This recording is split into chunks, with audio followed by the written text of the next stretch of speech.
السلام عليكم. التسويف من المشاكل اللي صعب ينجو منها إنسان بشكل كامل، وده علشان التسويف جزء من فطرة وطبيعة الإنسان، وربنا وضح ده في قوله تعالى: خلق الإنسان من عجل. يلا نناقش مخاطر التسويف وأسبابه، ونعرف إيه هو التسويف، وإيه الفرق بين التسويف والكسل. إيه ده، هو في فرق أصلا؟ فرق شاسع كمان. ومع كل سبب هديك براكتيكال ستيب، خطوة عملية لحل المشكلة. فمن غير مقدمات طويلة، تابع معايا. إحدى أشهر التحديات وأصعب المشاكل اللي بتواجهنا في حياتنا اليومية، وللأسف بتموتنا بالبطيء وبتمثل أحد أكبر موانع التعلم والاستمرار في أي شيء على الإطلاق، هو التسويف والمماطلة. أنت بسبب الموضوع ده واقف في مكانك، ما بتتحركش بالك فترة كبيرة، وكرهت نفسك، وبقيت محبط ومنهزم نفسيا، فاشل قدام نفسك وقدام الناس، وبقيت محترف في جلد الذات. أنت مش لوحدك. الدراسات والأبحاث اللي اتعملت في الكليات والمعاهد ومراكز الأبحاث العالمية لفهم التسويف أظهرت إن معظم الناس بتسوف بنسب مرتفعة للغاية، وده لأسباب مختلفة. وده يودينا لفهم التسويف. وأول قاعدة لفهم التسويف هو: ليس كل مسوف كسلان. ليس كل مسوف كسلان.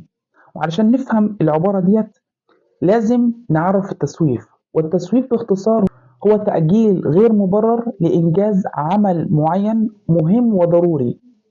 العمل ده ممكن يكون شغل، دراسة، ديدلاين معين، برغم معرفتك بالعواقب والأضرار المترتبة على تأجيله، لكن ممكن تقوم بأعمال تانية أقل أهمية في الوقت الحالي، رغم إن الأعمال التانية دي قد تكون مرهقة ذهنيا أكتر من العمل الضروري اللي أنت بتأجله ده. يعني مثلا تقرر تأجل إنجاز معين، مذاكرة، شغل معين محتاج يتسلم في موعد، في المقابل ممكن تنزل تلعب كرة بالساعات. أما الكسل بقى فهو الرغبة في إنك ما تعملش أي شيء على الإطلاق، سواء مهم أو غير مهم، مفيد أو غير مفيد، just أنتخى. فالقاعدة الأولى اللي محتاجين نفهمها إن ليس كل مسوف كسلان. جميل، كويس، على الأقل عرفنا إن إحنا مش كسلانين. طب ليه ده بيحصل؟ لأسباب عدة. يلا تعالى معايا. السبب الأول: تجنب الألم بمتعة ولذة سريعة. الإنسان بيبقى حريص بطبيعته الغريزية إنه في معظم الأحيان يتجنب الألم ويبحث عن الراحة. بس لما نرجع نتأمل في الشخص اللي بيسيب شغله أو مذاكرته ويروح يلعب كرة، هنلاقي إن اللعب ده برضه فيه مجهود وبذل، ويمكن مجهود أكتر من الشغل نفسه. الفرق إن الشغل بالنسبة لعقله شيء روتيني ممل، مفيهوش أي سبيل للذة والمتعة، في حين إن اللعب فيه منافسة، فيه مرح، فيه احتمالية للاستمتاع باللذة أكبر. فالعقل بيقدر يحصل على جرعة الدوبامين اللي عايزها في لحظتها.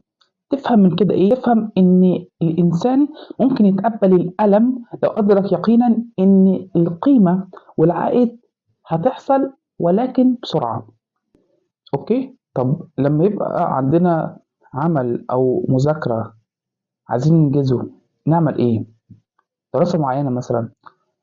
أول حاجة إننا نقرأ ونبحث عن فوائد الشيء ده. دراسة المادة دي هتنفعني إزاي قدام، علميا ومهاريا وحياتيا. ثانيا، نغير من طريقة مذاكرتنا الروتينية التقليدية ونضيف عليها شيء ممتع وجديد. ثالثا، إنك تحدد مكافأة مؤقتة سريعة لنفسنا بعد إنجاز جزء بسيط من الشغل المطلوب. وفي الثلاث خطوات دول أنت بتزود القيمة أو المتعة اللي هتعود عليك من العمل ده، فيزداد الدافع اللي هيخليك تقوم بالعمل ده بشغف وحماس. جميل جميل. السبب الثاني: السعي وراء الكمال ووضع الخطط المثالية. من أشهر أسباب المعاناة عند كثير من الناس الباحثين عن الكمال، واللي عايزين كل شيء ينفذ بشكل مثالي ونموذجي زي اللي رسموه أو توقعوه في خيالهم. المشكلة بقى إن لما يبدأوا في عمل ما أو مذاكرة هيتصدموا بالجاب الهائلة بين التخيل المثالي واللي وصلوا له في الواقع. فإيه اللي يحصل بقى؟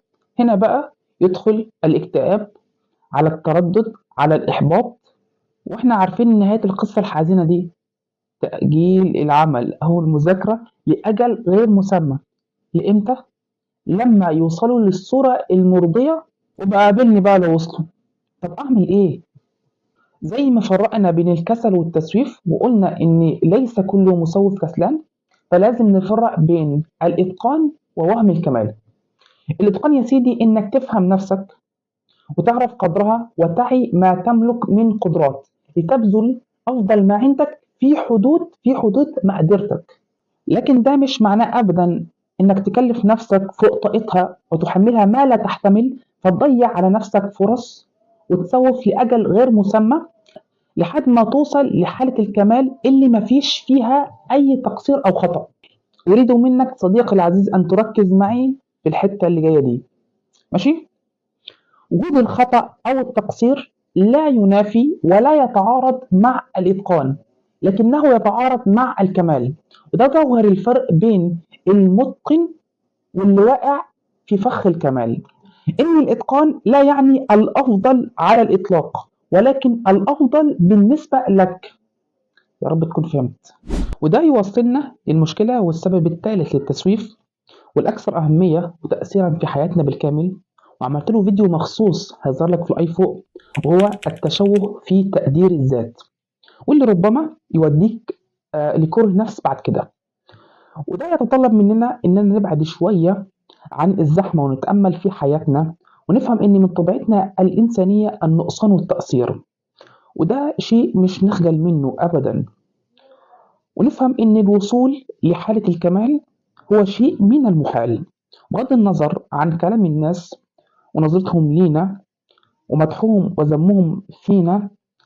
تقديرنا لذاتنا يكون مصدره نابع من إيماننا بخالقنا الذي كرمنا ووهبنا تلك الإمكانيات والقدرات دي. تمام؟ طب يا سيدي، تقديري لذاتي ده هيأثر إزاي على التسويف؟ عد معايا حاجات كتير. لما يبقى عندك وعي بذاتك وقدراتك، مش هتقع في فخ السعي للكمال فتسوف، أو تغتر بقدراتك فتديها أكبر من حجمها، فتظن مثلا إنك هتلم المادة آخر يوم، أو هتخلص الشغل وتسلم الشغل آخر يوم، فتحط خطط مثالية للمستقبل فتسوف. ولا هتخاف من الفشل ولا تعرضك للنقد والسخرية ولا الإساءة من الآخرين، لأن دول ببساطة ما بقوش مصدر تقديرك لذاتك، فمش هيهمك. السبب الرابع، تضخيم المهمة فوق ما تحتمل. بنعمل حاجة كده في دراستنا، مثلا لما بنجهل طبيعة مادة معينة أو نكون عنها صورة من كلام وبلبلة سمعناها من خبرات آخرين، وإحنا عارفين إن الإنسان دايما بيخاف من المجهول، فنكون البعبع ده في خيالنا فنهرب ونسوف.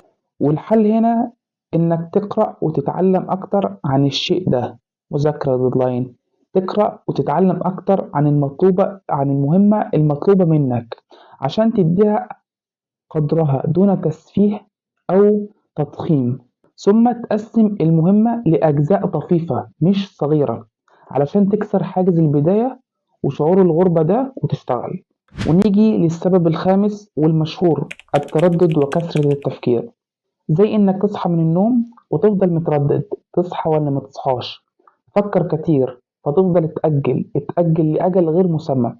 هنا اتكلمت ميل روبنز في كتابها قاعدة الخمس ثواني، بتحكي فيه عن معاناتها من مشكلة التردد، وقدمت فيه نصيحة هايلة: إنك لما تتردد في عمل شيء بطل تفكير فيه كتير، افصل وقوم بالعد التنازلي: 5 4 3 2 1، وقوم بالعمل ده دلوقتي. وفعلا ناس كتير جربوا ده وأنا منهم وفرق معهم. وبكده يكون وصلنا للنهاية. وحقيقي أنت مش مدرك إنك لما تأجل عمل ما هيجيلك عليه أضرار كبيرة، وحتى لو رجعت تشتغل على المهمة تاني فهيكون إنتاجك أقل. فلو ما تعاملتش مع التسويف صح هتدمن عليه.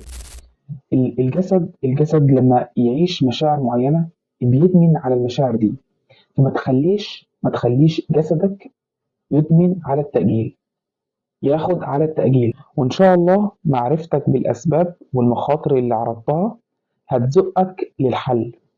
وخلي بالك، خلي بالك إن أي كلام هتقرأه أو تسمعه ملوش أي لازمة لو ما طبقتش اللي اتعلمته، لو ما نزلتش بيه على أرض الواقع، لو ما اتدربتش عليه، لو ما قاومتش.